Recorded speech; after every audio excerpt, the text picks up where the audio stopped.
Republican presidential candidate Ron DeSantis is now floating the possibility of pardons or sentence commutations for members of the Proud Boys who effectively led the January 6th Capitol riot, if he's elected president.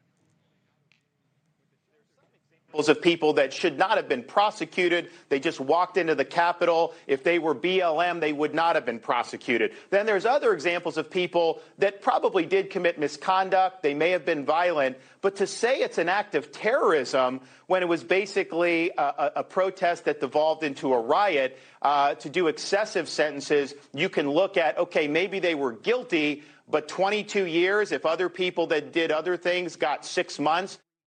DeSantis was referring to the sentence of Proud Boys leader Enrique Tarrio, who was sentenced to 22 years this week after his conviction for seditious conspiracy to overturn the election.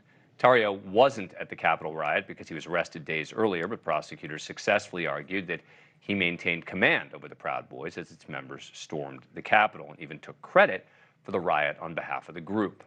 Some of the other long sentences were for a retired NYPD cop, Thomas Webster, 10-year sentence for assaulting an officer with a metal flagpole.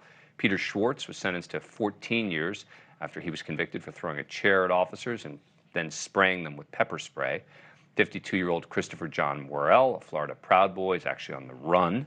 He fled right before his sentencing. He was found guilty of 7 counts, including assaulting, resisting, or impeding officers while using a dangerous weapon and a bunch of other crimes, which included engaging in physical violence, etc. And the list just goes on. As for the BLM protesters, well, I actually wanted to go look this up, right? The AP found back in 2021 that they were often given tougher sentences than January 6th. Now, that was before some of these longer sentences, with more than 120 of them at the time who pled guilty or were convicted at trial of federal crimes, including rioting, arson, conspiracy. More than 70 defendants who'd been sentenced at that point had gotten an average of about 27 months behind bars. That's the average. At least 10 received prison terms of 5 years or more. And when you plead guilty, remember, you generally get a lesser sentence. Look, I'm glad no one is seriously calling for their pardons. But the idea of sort of suggesting we're going to commute sentences, and Donald Trump has been saying the same thing. Let's bring back Scottie Nell Hughes, a former campaign surrogate for Donald Trump. John Fugelsang, host on SiriusXM's Progress Channel, and Larry Sharpe, the Libertarian candidate for governor in New York. Scottie, what do you make of this?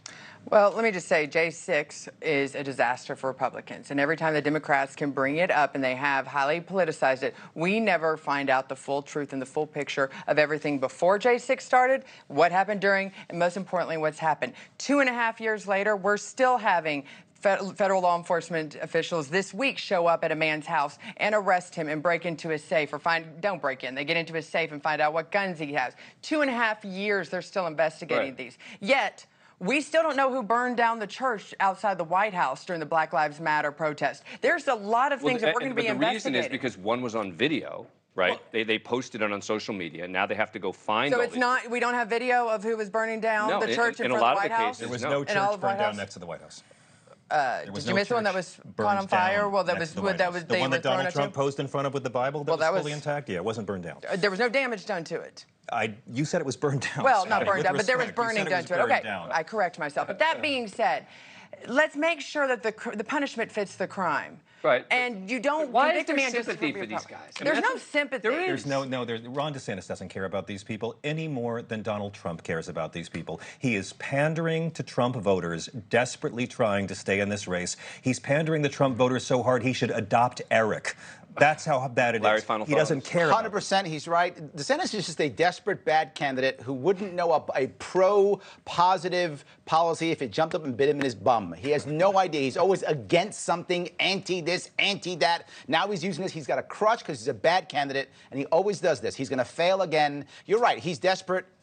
Failure. Almost over, Ron. It's almost done. Yes. Almost done. All right. Thank you for watching. Go to NewsNationNow.com to find NewsNation on your cable provider. And don't forget to click the red subscribe button below to get more of NewsNation's fact-driven, unbiased coverage.